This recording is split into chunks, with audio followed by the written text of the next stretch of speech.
Hello दोस्तों, राधे राधे, जय श्री कृष्णा। एक बार फिर वोकैब की क्लास में आप सभी दोस्तों का हार्दिक स्वागत है। आज वोकैब की क्लास कुछ नए अंदाज में पढ़ने का पूरा प्रयास करेंगे।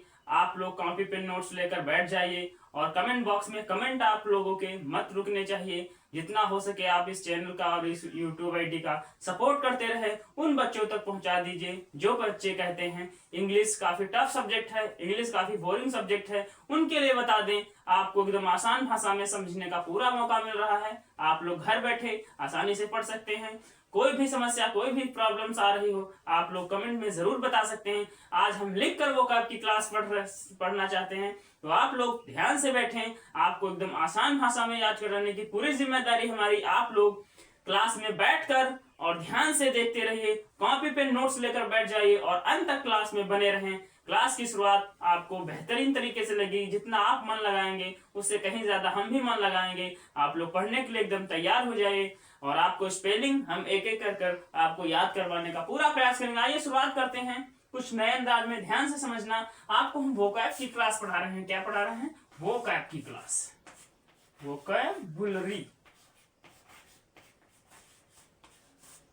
तो वोकैबुलरी का मतलब यही होता है, ध्यान से, शब्दावली। तो आप लोग जैसे ही उसको पढ़ने का पूरा प्रयास करते हैं, आप कहते हैं सर याद नहीं होगी। आपको याद होगी। आपको पढ़ने के लिए टाइम देना होगा, थोड़ा ही टाइम सही, आप टाइम देते हैं बराबर, और निश्चित है आपको याद जरूर होती रहेगी। आप लोग मेहनत करते रहें, जरूर याद होगी आपको।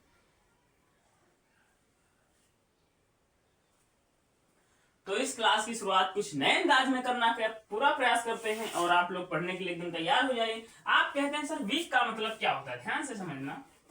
Week, week. तो आप कहते हैं सर वीक का मतलब क्या होता है? आपने कहा वीक का मतलब होता है सप्ताह। क्या होता है? सप्ताह। वीक का मतलब सप्ताह होता है। जो हफ्ते में कितने दिन होते हैं? आपने कहा सर 7 दिन होते हैं। कितने दिन होते हैं? 7 दिन होते हैं। टोटल 7 दिन होते हैं। तो वीक का मतलब होता है सप्ताह। और दूसरा वीक एक सेम वीक है। इस वीक को आप कुछ अजीब याद करने का प्रयास करें। WEAK, week. तो वीक का मतलब होता है कमजोर। ध्यान से समझना, आप नहीं भूल सकते। मन से पढ़ोगे, बिल्कुल नहीं भूलोगे। आपने कहा WEAK, वीक का मतलब होता है सप्ताह। जो हफ्ते में कितने दिन होते हैं? 7 दिन, 7 डेज होते हैं। तो ध्यान से समझना, 7 को आपको सप्ताह याद कर लेना है। सा से 7 और सा से सप्ताह। वीक का मतलब होता है सप्ताह। और वीक, इसको भी वीक ही पढ़ते हैं, इसको भी वीक ही पढ़ते हैं, इसको भी वीक ही पढ़ते हैं। आपने कहा वीक का मतलब कमजोर भी होता है और वीक का मतलब सप्ताह भी होता है। तो ध्यान से समझने का प्रयास करें। स्पेलिंग भी आपको याद करवाते हैं। आपने कहा WE यहां भी है, WE यहां भी है। बस एक वीक में है जो सप्ताह का आपको लिखने के लिए कहे तो आपको डबल ई लगा देनी है। कमजोर का कहे तो आपको वहां पर डबल ई की जगह एक का प्रयोग कर देना है। दोस्तों, अगर समझने का तरीका आपको अच्छा लग रहा हो तो कमेंट बॉक्स में कमेंट जरूर करते रहें और क्लास में अंत तक बने रहें, क्योंकि जितना आप समझते रहेंगे बेहतरीन रहता है। दूसरी स्पेलिंग की तरफ हम बढ़ते हैं आगे। ध्यान से समझने का प्रयास करना।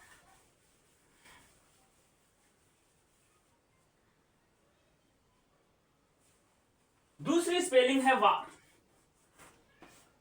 वार, ध्यान से समझना। आपके सामने वार स्पेलिंग लिखी हुई। आपने कहा सर वार का मतलब क्या होता है?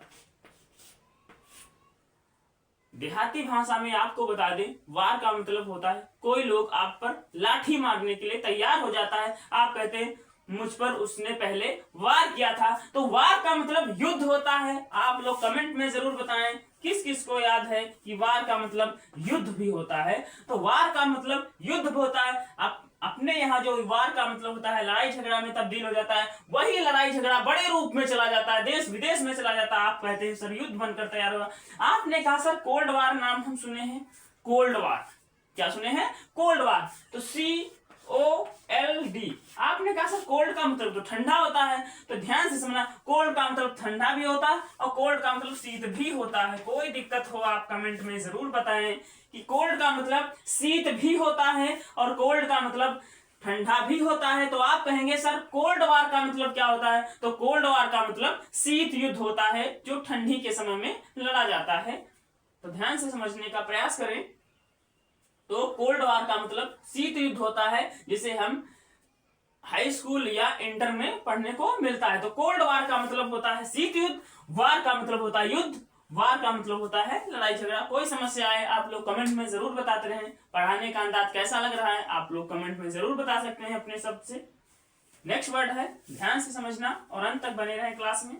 आपको बेहतरीन तरीके से वोकैबुलरी की क्लास जो है वो याद होती रहेगी आप लोग। नेक्स्ट वर्ड है, ध्यान से समझना का प्रयास करना कि समस्या आएगी कहां पर। अगर आप लोग मेहनत से पढ़ते रहेंगे तो भूल कर भी समस्या नहीं आने वाली है। आप लोग कॉपी पे नोट्स लेकर बैठ जाइए, तब तक ना हटें जब तक क्लास की समाप्ति ना हो जाए। 2-4 वर्ड आपको सिखाएंगे और उसके बाद आप चले जाइए क्लास छोड़कर, मगर वहीं पर याद हो जाएं, ज्यादा बेहतर है। ध्यान से समझना। आप लिखते हैं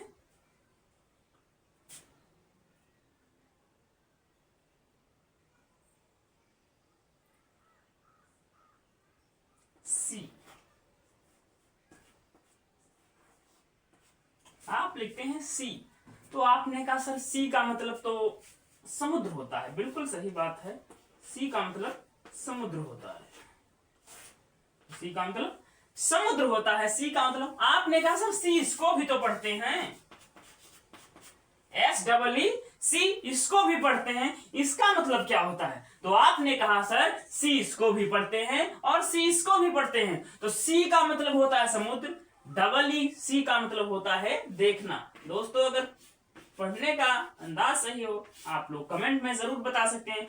सी का मतलब होता है समुद्र, सी का मतलब होता है देखना। और एक सी है जिसे हम कुछ नए अंदाज में पढ़ते हैं। आपके सामने लिखा है TS,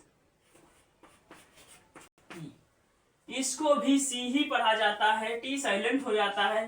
सी एक मक्खी होती है जो साइंस की क्लास में आपको पढ़ने को मिलेगा। तो इसको भी सी पढ़ते हैं और एक स्पेलिंग इसी से बनी है। इसको क्या पढ़ते हैं आप लोग कमेंट में जरूर बताना। अगर आप लोग इसको बताते हैं तो आपकी मेहनत बता देगी कि इसको क्या पढ़ते हैं, टी या से या। ध्यान से समझना, सी का मतलब समुद्र भी होता है और सी का मतलब देखना भी होता है। ध्यान से समझना। और समुद्र को एक और चीज कहते हैं, आप लोगों को शायद ना पता हो, पहली बार पता हो रहा हो तो आप लोग कहते हैं सर बता दीजिए। तो आपने कहा सर वाटर को लिख दीजिए, वाटर, वाटर को लिख दीजिए। वाटर का मतलब समुद्र होता है आप लोग कहते हैं नहीं, बिल्कुल नहीं, वाटर का मतलब तो सर पानी होता है।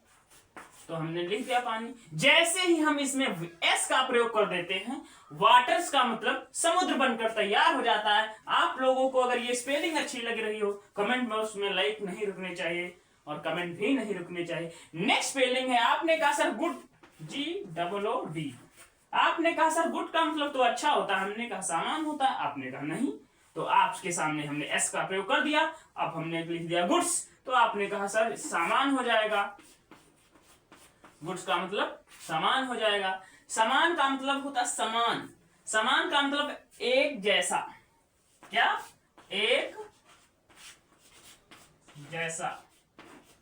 कोई दिक्कत कोई समस्या आ रही हो आप कमेंट बॉक्स में जरूर कमेंट करते रहें। दोस्तों आज की ये क्लास कैसी लगी, पढ़ने में ये तरीका कैसा लगा आप लोगों को कमेंट में जरूर बताएं। आज की क्लास के लिए बस इतना ही। राधे राधे, जय श्री कृष्णा। अगली क्लास में फिर मिलेंगे इसी जोश और उल्लास के साथ। तब तक के लिए इजाजत दीजिए। जय हिंद, वंदे मातरम।